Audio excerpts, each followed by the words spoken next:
Well, hello there guys, good evening to you and welcome back to my voice acting playthrough of the Phoenix Wright Ace Attorney Trilogy. We are resuming our recipe for turnabout episode. We are about to start trial to defend Maggie Bird. First day of trial.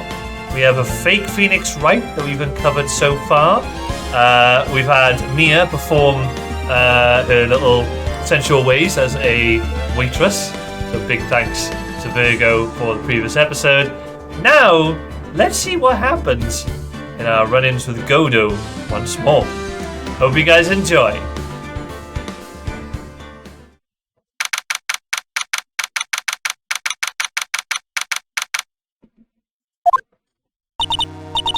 Oh, I see. I guess I should have expected this. Nobody saw the other guy, huh? But he was there when I took the coffee over, sir. Scout's honor.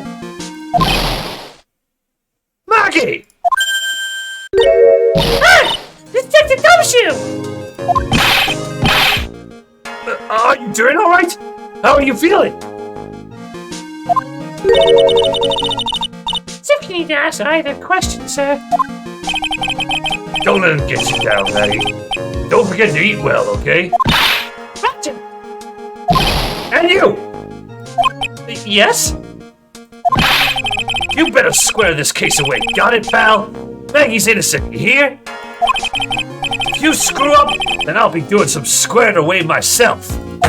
Squaring away some paperwork for your arrest. I think he's serious. Hey, detective, you're on our side for once, right? Yep.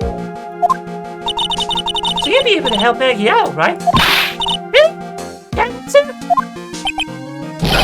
Of course. I've got the situation under control.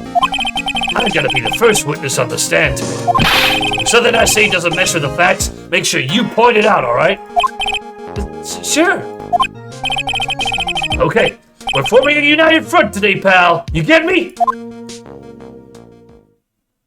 I can't tell you how grateful I am, sir. I've always admired you so much, detective. I know I can count on you. Looks like it should all go pretty smoothly today, huh? I can only wish.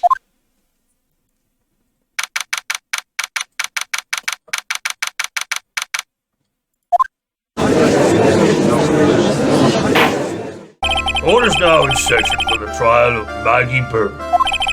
The bench is ready, Your Honor.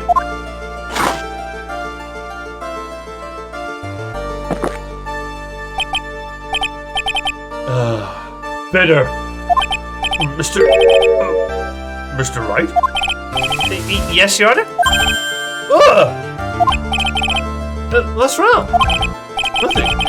It's just, whenever I addressed you in the previous trial, your response was, "You's talking to me." It's a little, well, intimidating. No, that wasn't me. That was the phony Phoenix. I see. So our trusty Phoenix Wright is back with us now, is he? Our trustee? So, Mr. Kudo, your opening statement, please. Mr. Tribe, whether you're a fake or the real deal, we will find out soon enough through this trial today. I can already tell you. I'm the real Phoenix Wright. I wasn't questioning whether you are Phoenix Wright or not. I was questioning whether you had studied law or not. That's what I intend to find out. There's no denying it. Behind that mask is a man who really hates me for some reason or another. As everyone is aware, the court has already given its verdict on this case once. Therefore, I won't stand for irrelevant testimony during this retrial. Nor will I stand for a simple repetition of the evidence presented in the last trial. I'm not planning on repeating anything that phony me said. Trust me. Now then, Mr. Kudo, please summon your first witness.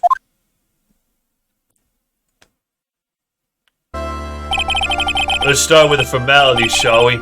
Name and occupation? Witness, state your name for the court. Huh? Oh, sorry, sir. The name's Police Department Detective. Occupation, Dick Gumshoe. Other way around, detective. Huh? Oh, sorry. Anyway, I'm the officer in charge of this case since yesterday, sir. It's yesterday? Yeah. Guy who was on the initial investigation's tied up with another case now. I hope Gumshoe's really got everything under control. For everyone's sake. See. So, Detective Gumshoe, you outlined for the court the basic facts of the case. Yes, sir. The victim's name was Glenn Elk. He was a professional programmer. He was on the payroll of Blue Screens, Inc., a local company. This is the victim's autopsy report. Court accepts this into evidence. We have an autopsy report. And here are the floor plans of the restaurant. When the incident took place, the victim was sitting right here. The poisoned coffee was brought over to him by the waitress. Waitress being the accused? Yeah. The victim died from poisoning almost immediately after he took a sip of the coffee. At the time of the incident, there were 2 other people in the restaurant. Mr. Gene Armstrong, the owner and chef, and a regular by the name of Mr. Victor Kudo.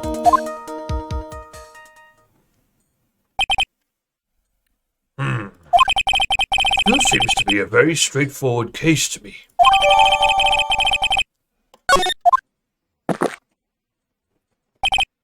Come, detective, take up this hammer and nail the defendant's coffin shut with your own 2 hands. Now then, Detective Gumshoe, let's have your testimony. Yes, sir.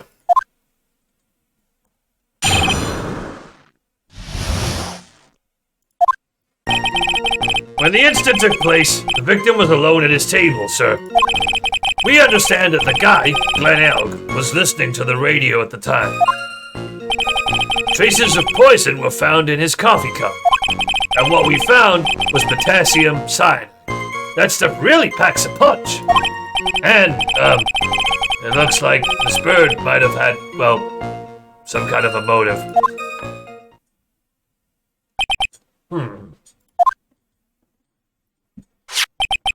Using the dark, aromatic depths of coffee to conceal the poison. Classy lady. Facts of this case seem to be ironclad.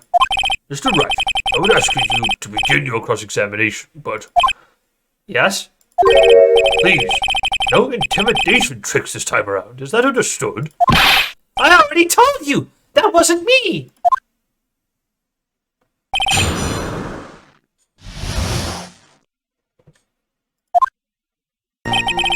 When the incident took place, the victim was alone at his table, sir. Hold it!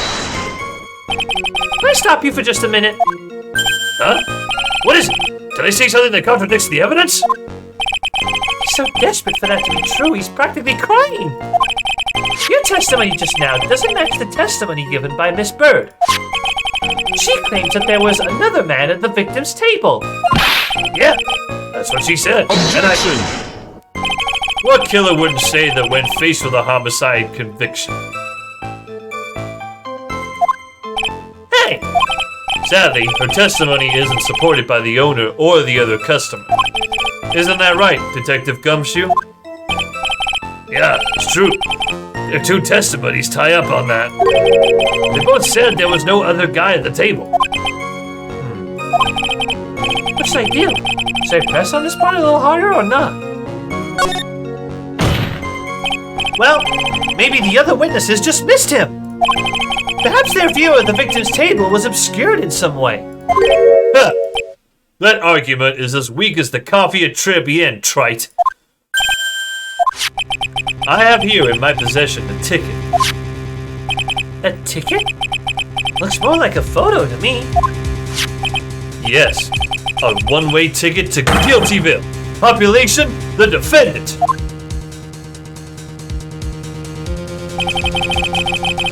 This is a photograph taken from near the entrance to the kitchen. This is the scene as witnessed by the chef. Moments after the poisoning took place, correct? I think the court will agree that with such a clear view of the scene of the crime. How, Mr. Wright, could anyone have overlooked a second person at the table?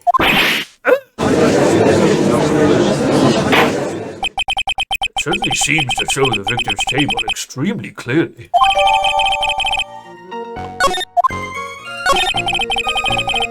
Traces of poison were found in his coffee cup. Hold it! So, traces of the poison were found in the coffee cup and nowhere else? Not sure I get you, pal. Was the poison a liquid, or was it a powder? If I had to put it in layman's terms, I'd say it was a powdery substance. So the poison could have been in anything that was on the table. Sugar, salt, pepper? Objection! Huh. Do you put salt and pepper in your coffee, Trite? The victim took his coffee black, with no sugar. Seems that the poison could only appear in the coffee. What should I do? Should I press on this part a little harder or not? Are you absolutely certain that the victim even drank any of his coffee? Huh? What do you mean? According to this file, the poison was found in the victim's coffee cup. But what proof is there that the victim ever drank any of it? Oh, hey, you're right. That's what I was thinking. In case you were wondering, that last objection was for the detective then. Huh? For me? Oh, hey, you're right. You may be fooling the court, but I'm not falling for it. If you have the time to waste, you have the time to present that piece of evidence. That piece, sir? Yes, that piece.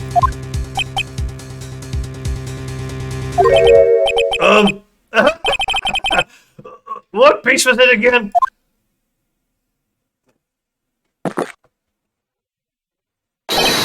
This! Should I be grateful that this coffee's only hot enough to give me first-degree burns? Oh, now I remember. This is the, victim's coffee cup. Yes, the victim's cup. Take a good look at the rim. Oh, yes, it's unmistakable. There is clearly a coffee stain on it.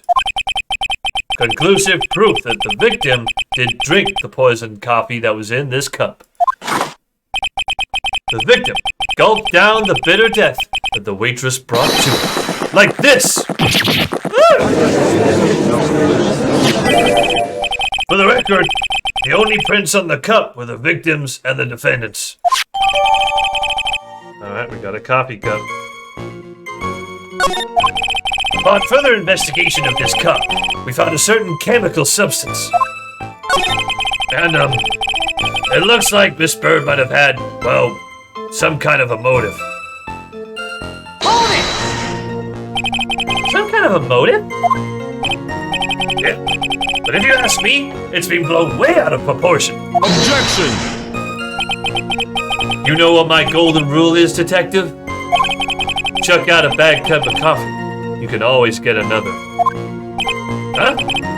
I don't get it.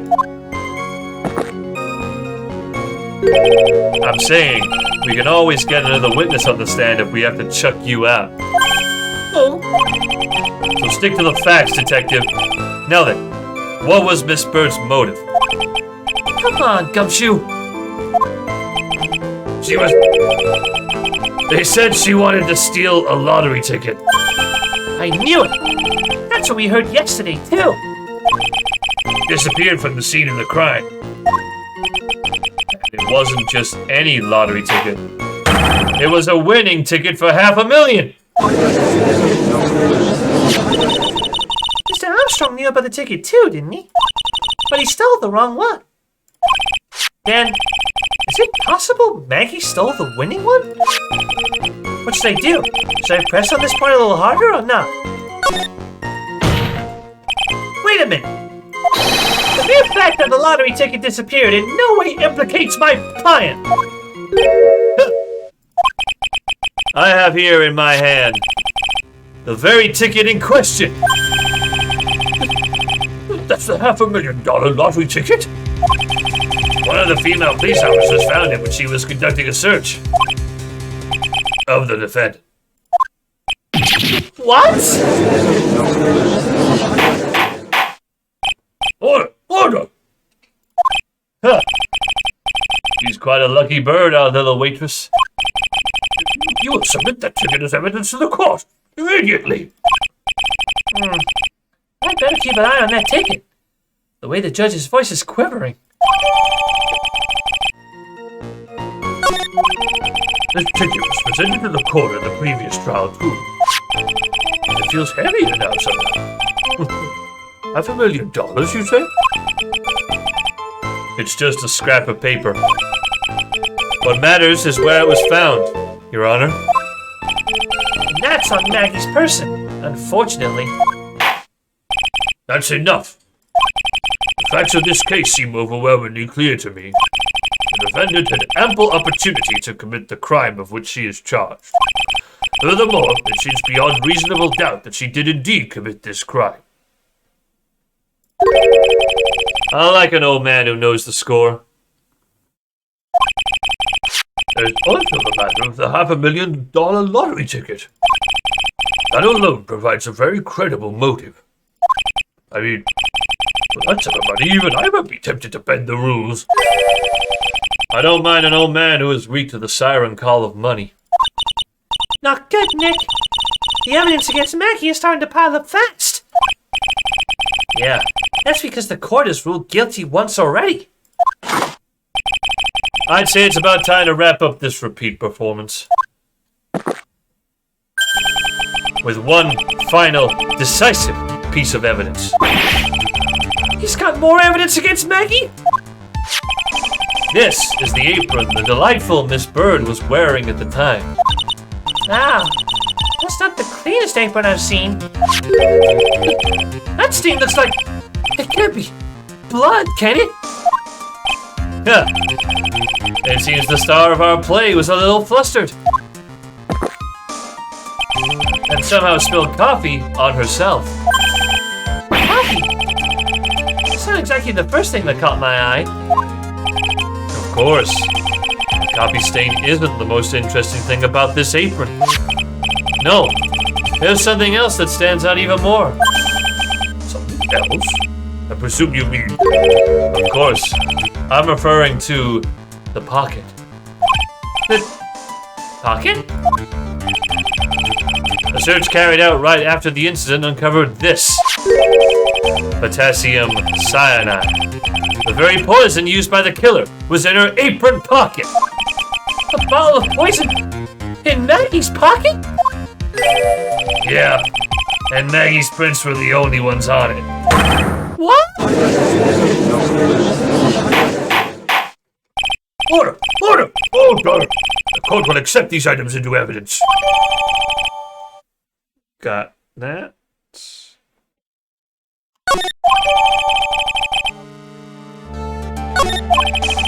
There's something still bothering me, Mr. Kudo. Why have you not explained the bloodstain to the court? Bloodstain? What bloodstain would that be? Don't play games, prosecutor. The blood-colored stain that's smeared all over the apron. That's ridiculous. Nobody told me anything about a bloodstain. You don't need to be told. Just look at it. Well, detective, could this stain really be blood? No way, sir. It's just ketchup, sir. Ketchup?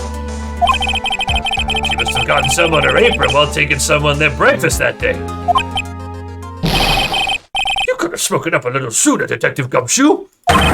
Pull a stunt like that again, and I'll have you drink 17 cups of ketchup, witness. I thought everyone knew what it was already. I haven't seen anything yet to make me doubt the last ruling I made on this case. The motive, the opportunity, and the supporting evidence have all been clearly established.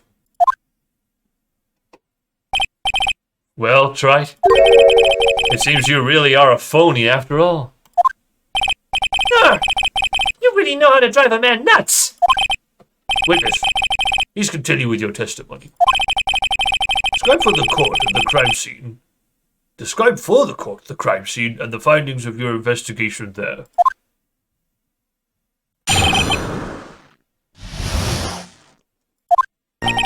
The crime was reported at 2:25 p.m. by a kind of scary old man, sir.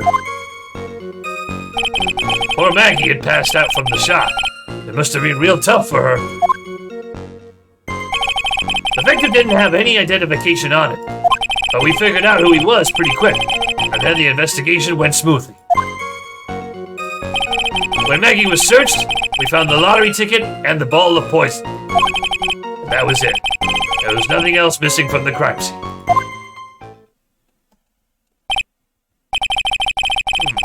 You identified the victim and secured your prime suspect. Very good. Last chance to convince the court you're a real lawyer, Trite. Don't count on any more cross-examinations after this one. So, let the fun begin!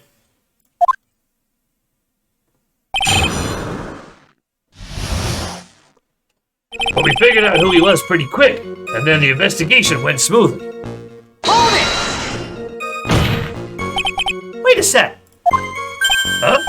Did I say something dumb again? Let me paraphrase what you just testified to this court. The victim didn't have any form of ID on him. That's basically what you said, yes?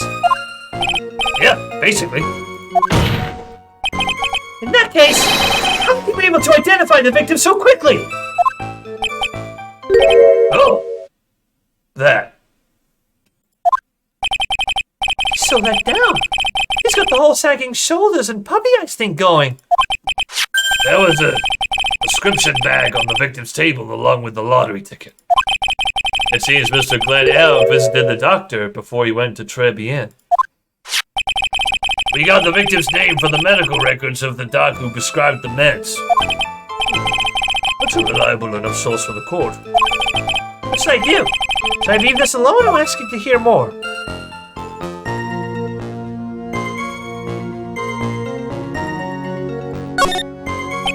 So what sort of medicine was in the bag?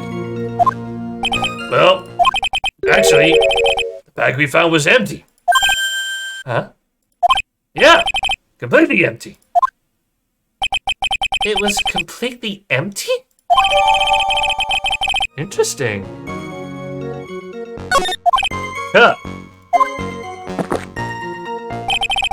You're entering an empty bag as evidence? Desperate, are you, Troy? Now, what happened with the investigation after that, Detective? And that was it. There was nothing else missing from the crime scene.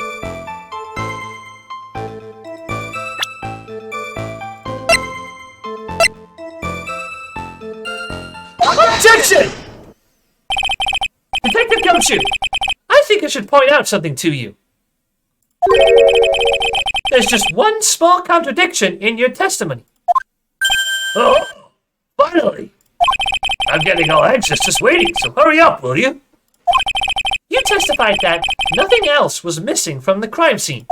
However, the prescription bag you mentioned was empty. Did the officers recover the medicine from the scene of the crime later? No, they didn't. The victim was given a prescription right before going to Tribulations. Where then did the medicine disappear to? You are too cool! Indeed. No consideration wasn't given to the victim's prescription in the previous trial. Witness, why do you always overlook such vital pieces of evidence? I guess that's the most careless things I've done so far, huh? The victim was killed by poison, and the victim's medicine mysteriously disappeared. The victim's own prescription could have been the lethal poison itself.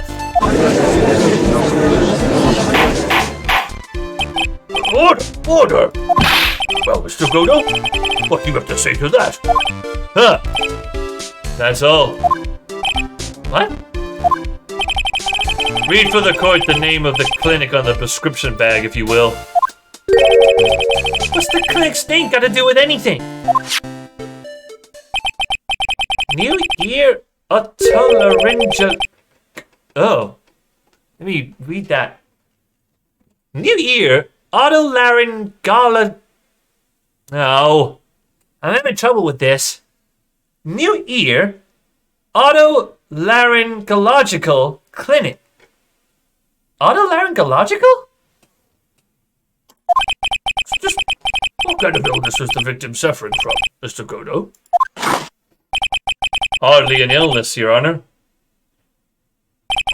More like a bitter war wound, you could say. A war wound? The day before the incident, Mr. Elg found himself in a fight.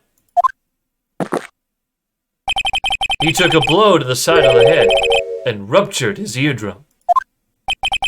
He ruptured his eardrum? And what on earth was the prescription he was given? It was a cream that was to be applied topically inside his ear canal, not to be ingested. What?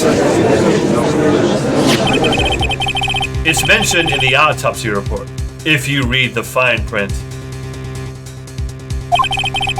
They found traces of the medication in the victim's left ear.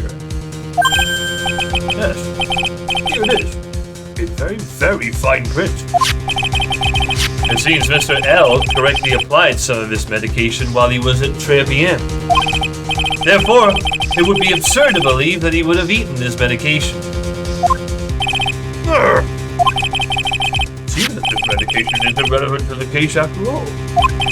No! If you don't think of something quick, it'll all be over. She's right. But I can't get away with any old, weak objection. What should I do?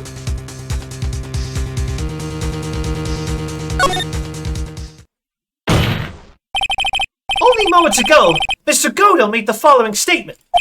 It seems Mr. L correctly applied some of this medication while he was at Tribulations. If that's the case, then why was the medication not found at the scene of the crime? But the medication in question was for topical use inside the ear canal. Objection! That doesn't change the fact that it cannot be found at the crime scene. However insignificant it may seem, it's a lawyer's duty to pursue the truth. Objection! You know as well as I do that the medication is irrelevant. It hardly seems likely that a prescription drug could contain potassium cyanide. Objection! It hardly seems likely that the coffee the waitress served would contain it either. But it did. The possibility is undeniable. That's enough. Mr. Kudo, is the detective the only witness the prosecution wishes to call? Mr. Kudo. I've got my own witness I'd like to call, sir. It's the old man who was there in the restaurant on the day of the murder. Victor Cuda? The pigeon here? Very well. The matter of the disappearing medication seems little more than trivial at best. However, it wasn't exploded on in the previous trial, and that is something that bothers me. Hey, good job, Nick. The court will adjourn for a 10-minute recess, after which we will hear the prosecution's next witness. Huh. I suppose this means I'll just have to finish you off in my last 6 cups. Court is adjourned for recess.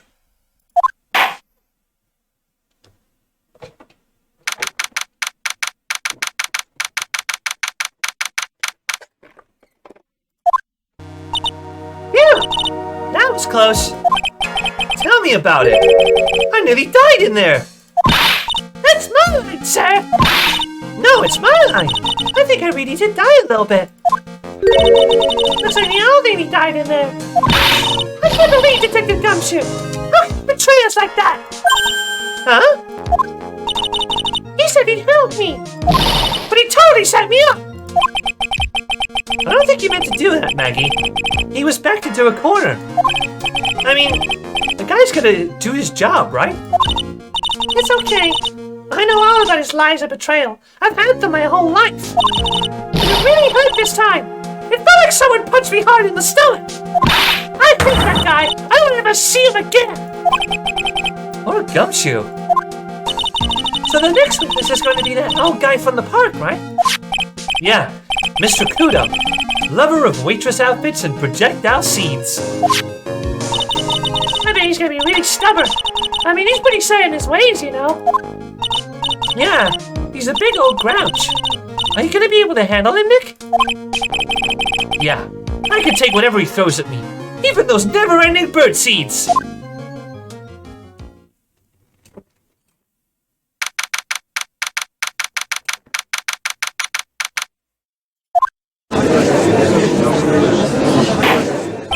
Court will now reconvene on the trial of Maggie Bird.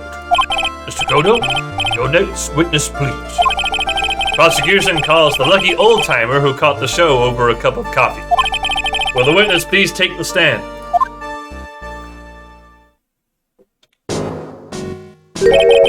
Name and occupation, if you don't mind. The name is Mr. Cuda, born and bred in the land of the rising sun. Whatever do you want make me? Mind you, I can be quite emotional at times too. We don't need to hear about that, Mr. Kudo. Just tell the court your occupation. My occupation? Listen, young'un, how much call do you think there is for kimono embroidery here? Kimono embroidery? That's what I do, or did. Back in Japan, I embroidered family crests on kimonos. My ancestors were embroidering kimonos before this country even existed. Well, a real craftsman. They're a dying breed. Maybe you could embroider my costume sometime. Anyway, like I said, there's not much demand for that kind of thing here. So I'm taking a job working at the cash register in a burger joint, pretending to smile.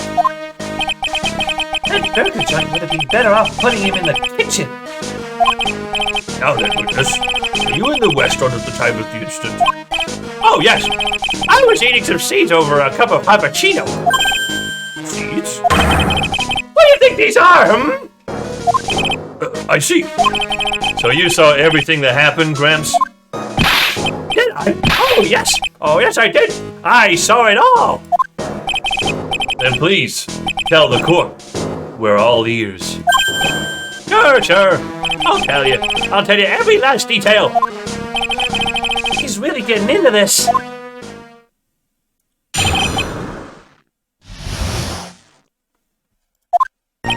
The young man was reading the sports paper. The serving girl brought him a cappuccino, but she put something in it. The man took one sip of it, looked like he was in terrible pain, and then collapsed. That's the serving girl, right there in the defendant's chair. I remember her well.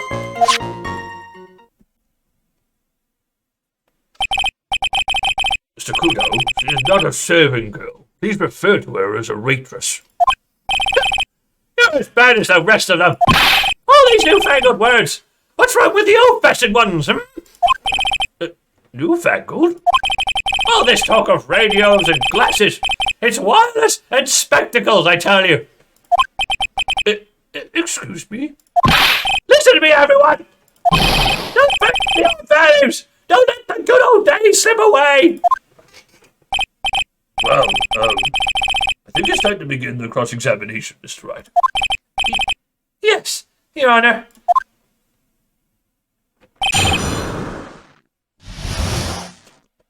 That's the serving girl right there in the defendant's chair. I remember her well. Hold it!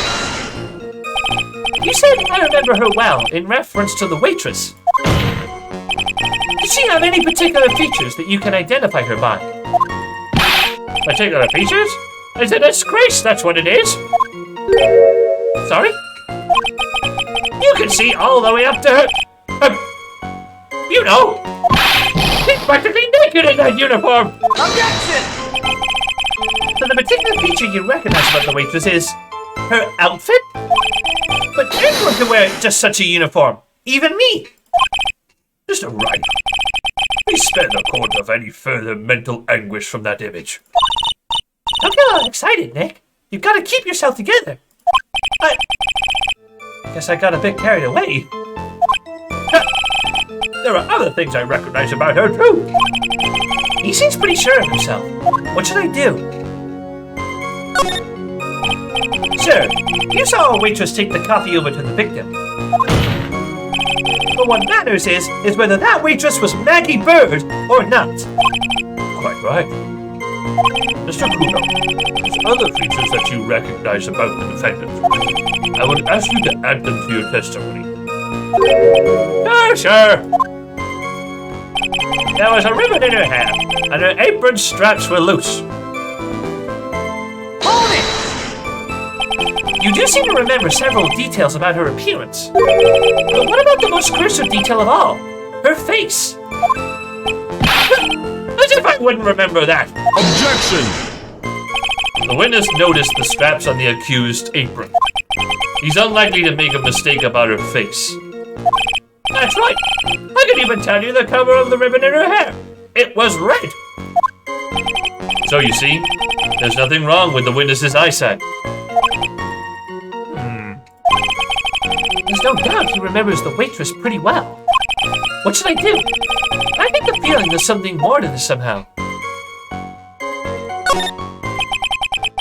The identifying features you described are all things that you would see from the back. So what? Is it possible that you never saw the waitress from the front at all? Objection! Huh. He's got you there, Gramps. People normally talk about facial features when they're asked to describe someone. But this witness's testimony is nothing but straps and ribbons. This is harassment! I tell you, I'm not a sense with straps or ribbons! I just tell you what I saw! Mr. Kudo, court requests that you add details about any identifying features. Features you observed from the front, that is, to your testimony. Sure. This old man's testimony is getting longer and longer. And if I can't find a hole in it soon, it'll get even longer, I bet. There wasn't anything that caught my interest about her when I saw her from the front.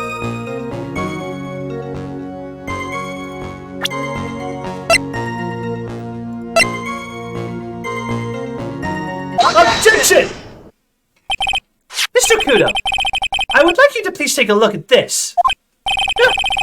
That filthy thing would suit filth like you just perfectly. Actually, it reminds me of what my grandson looks like just after he's done eating. Have you ever seen this before?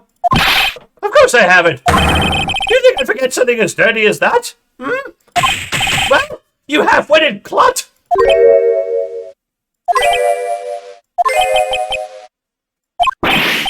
What?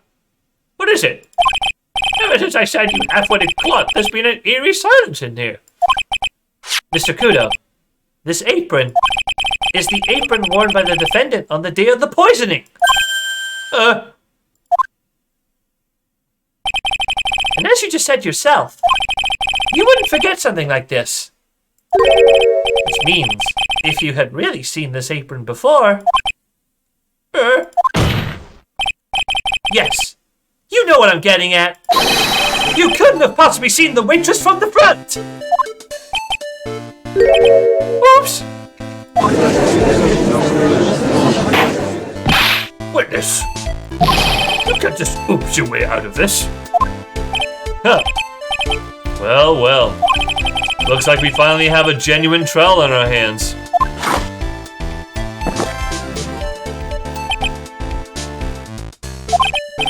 Listen, Trite.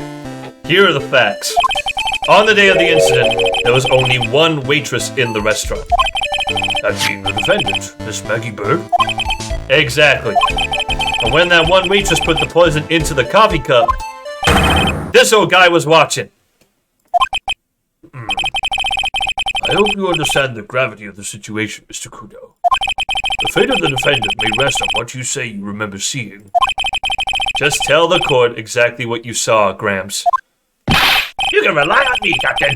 My nugget's in perfect working order. I can't remember a single occasion when I forgot what burger a customer wanted. He can't remember?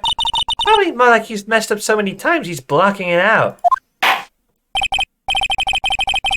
well. Let's test just how good your memory and attention to detail is, Mr. Kudo. Tell us what you remember about the victim.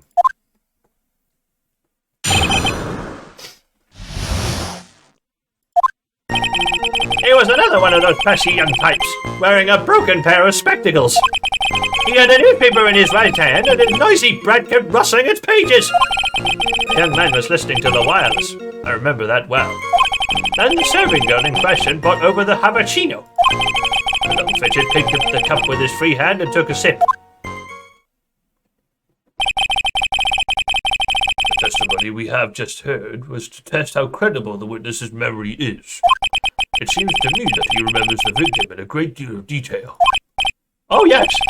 I hate those you-know-what types who are so vague about everything! How are we gonna handle this, Nick? We only need to do one thing. We just need to prove that the old man's memory is shot. Just trip it up, you mean? Isn't that kind of cruel? I suppose, but it's what I do best.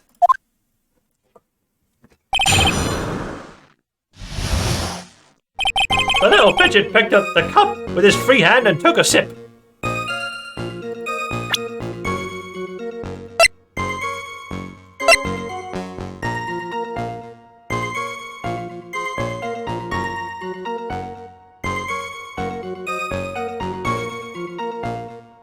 Objection!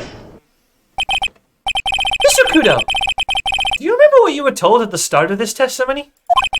That this was a way of testing the credibility of your memory? I know! There's nothing wrong with my memory, I tell you. Nothing! If I got anything wrong, I'll eat these seeds and sing the pigeon song. Care to tell us where this is going, Wright? According to Mr. Kudo, the victim was holding the paper in his right hand, while drinking coffee with his free hand, which would make that his left. What is this, kindergarten? But I would like the court to please take a look at this. That's the cup the victim used, correct? Yes, and on the rim, you'll notice the mark left by the victim's lips. Yes, there is a stain left by the coffee. If you consider where that stain is, you'll clearly see that the victim was holding the cup in his right hand. No! Well, Mr. Kudo, the court is waiting for your epic performance! You said you'd eat those seeds and sing the pigeon song! Mr. Kudo, I'm afraid this is simply not acceptable. The witness had better go back to the pub where he came from. Wait! If you think I'm gonna stand here and listen to tell me I'm mad, you're wrong! I don't care about that dirty coffee cup. I know what I saw. You still insist on your testimony? A young brat was holding the cup in his left hand. Oh yes, no question. I'm a good, law-abiding citizen, I am. It's a dead young hotbot, and you spiky-head yahoo who are at fault. Who, me? Thank you, old man. We've heard quite enough from you already. Don't call me old man. Here after 68 years, I have. You can't ignore me. Listen to what I've got to say. I'm sorry, Mr. Kudo, but... Sure, why not hear a little more? Mr. Kudo! This is my 16th cup of coffee. So this is your final stand. Thank you, Captain. You can rely on Victor.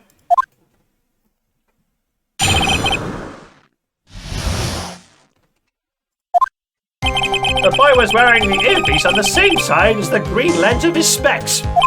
He kept fiddling with it all the time. He was fiddling with it just before he picked up the cup, too. And then he used the same hand to pick up the cup. His left hand.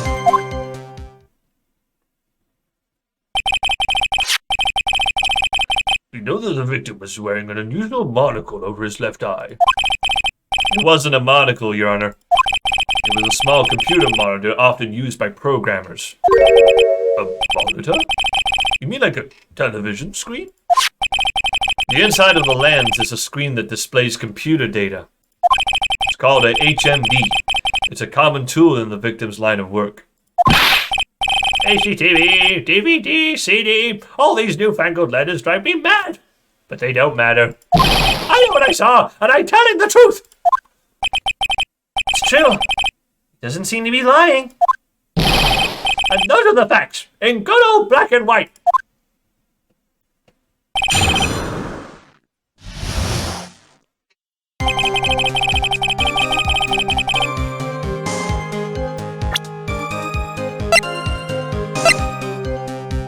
Objection! I'm not sure what the relevance of this is, but... Mr. Kudo, there is something very strange about your observations of the victim. What? You say he was wearing the earpiece on the same side as the HMD. No question. You can lock me up if I'm wrong. It was his left ear, without a doubt. I could only see that side of his head from where I was sitting. I don't think so. What did you say? You're no doubt unaware of this fact, Mr. Kudo. But the victim couldn't hear with his left ear. His eardrum was ruptured. Huh? Traces of medication for the condition were found in his ear canal. That's right. It's impossible that the victim was wearing his earpiece in his left ear. Because he couldn't even hear in that ear. Is that true, Captain? It is. Pigeon! Birdie pigeon!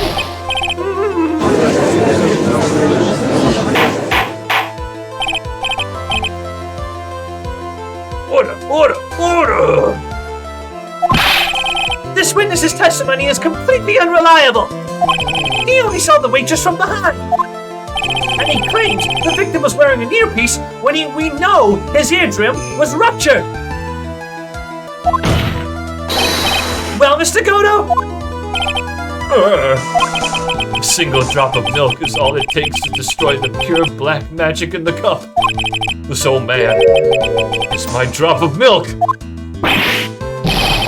Captain, are you calling me a drip? This is the victim's coffee cup. It's the potassium cyanide was found. The mark on the rim clearly shows that the victim picked it up with his right hand. I'll never back down! I know I'm right! The Lord drank his cappuccino with his left hand! Let me put you out of your misery. Clearly, the victim used both hands. He took a sip with the cup held in his right hand, then switched to his left. That's what the old man saw. Objection! Impossible! The witness has already testified on numerous occasions that the victim died immediately after taking just one sip of the coffee. Objection! Which hand the victim used to pick up the cup is irrelevant, Your Honor. The facts still stand. With one hand or the other, Mr. L drank the poisoned coffee like this. Objection! Sadly, Mr. Kudo, that doesn't wash. The point of his testimony was to establish whether the witness's memory is credible. And the results are clear. The testimony given by this witness is useless.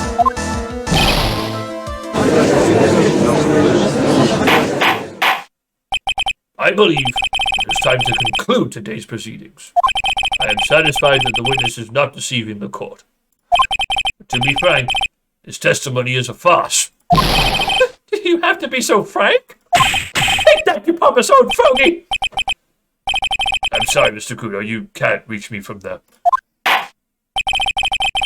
I'm ordering the defense and the prosecution to investigate this case further. That is all for now. This court is adjourned. Hold it! Wait! If we stop now, where does that leave me? Leave you, Mr. Kudo? Thanks to that blue-suited young upstart over there. I'm just a bumbling old man who can't even dot his T's or cross his I's now. How is your bad memory my fault? Sorry, Mr. Kudo, but there's nothing I can do. I've kept my mouth shut until now. But there's something else the court should know. What? There's more? To be perfectly honest, it might not be anything. But I want another chance. I want another crack at you, you young shark. Me? He's looking at me like I'm some sort of evil shogun. Well, everyone, what do you say to one final showdown? The final chapter in this eccentric old man's scrapbook. Sorry, Gramps. I've already had my 17th cup of coffee. What have you got to lose, Captain? I'll give you all the Havachino you want if you come to my house after the trial. I may be 68 years old, but Victor Kudo is still a man. That's enough, witness. I believe it will be quicker for the court to just hear your testimony. You bet! Much, much quicker! I can't believe this is happening. You better get ready, youngster! I get the picture! Just quit throwing those seeds at me, would you? He's got to be using some sort of infinite ammo code with that box of seeds!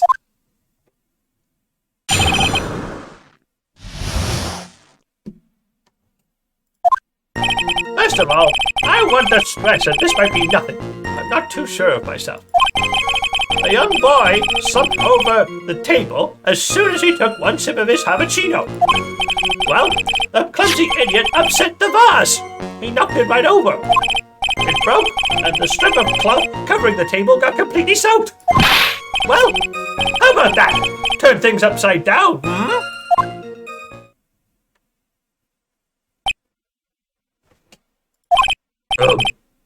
Is that all? Yes, that's all. I remember it perfectly. Huh? You're doubting me again? You're doubting a poor, defenseless old man? No, we're not doubting you, Mr. Kudo. Did you get the feeling there's a question hanging on everyone's lips, Nick? Yeah. So what? Probably. That's all I can think of, and I have to cross-examine this guy. Yeah, right. That's all you can think of. Very well, Mr. Wright. A final cross-examination, please.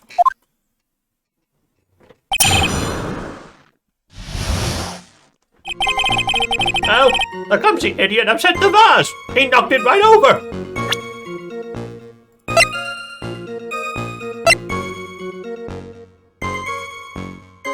Objection! Mr. Cuda, this is a photograph of the crime scene. So what? Look carefully at the table. The vase is there, intact. Huh? Lost your tongue, Granddad? I know Granddad of yours, hopscotch! Ow! Ow! Enough! If you throw any more seeds in this courtroom, the cleaners will be here all night. What is it now? I just remembered something. Yes? Go on. A broken vase. It was on my table. What? Well, you see, it startled me when that young lad collapsed. So I stood up. That must have been when it fell over. The vase on my table, I mean. The vase on your table? Yes, it was on my table. And that's how my groin came to be completely soaked.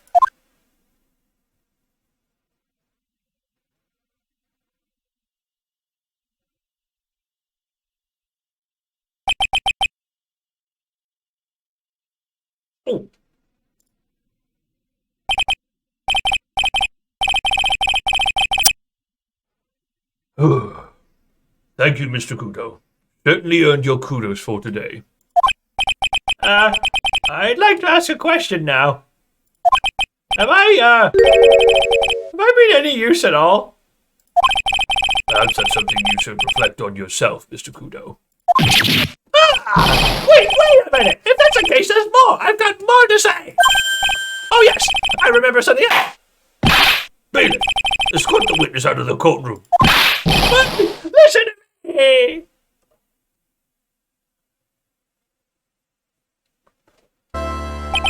Well, I seem to have been considerably sidetracked. I am still not in a position to deliver a verdict. The defendant has not been positively identified as the waitress in question. Additionally, there are two disparities in the testimony we have heard thus far. Mark on the coffee cup that the victim supposedly drank from with his left hand, and the earpiece, which was inserted into his left ear, out of which he couldn't hear. Wow, Nick, you did it!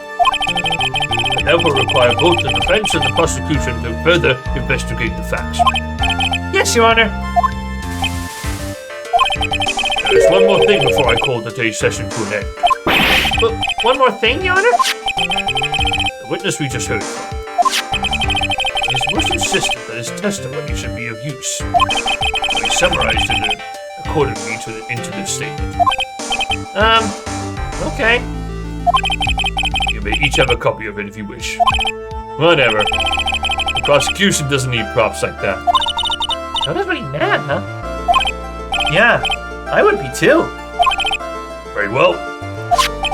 Here you are then, Mr. Wright. There are 3 copies. My own, yours, and Mr. Kudo's. Yes, Your Honor. Okay. We'll take his testimony then. I'm sorry? This isn't a piece of testimony. More like a 5-year-old's apology. What the heck are we supposed to do with 3 copies? That is all. This court is adjourned. We shall check out what happens in the investigation in the next episode. Thank you for watching. Hello guys, thank you so much for watching this video. I do hope you enjoyed. Please leave a like, comment, and subscribe to the channel if you haven't done so already. Also, you can check out my social media platforms, which are right below my screen. Please check us out and support the show that way. Don't forget, you can watch the action all live on twitch.tv/Stu Waters, where all the action is live with no breaks and no edits. Hope to see you guys next time. Bye-bye.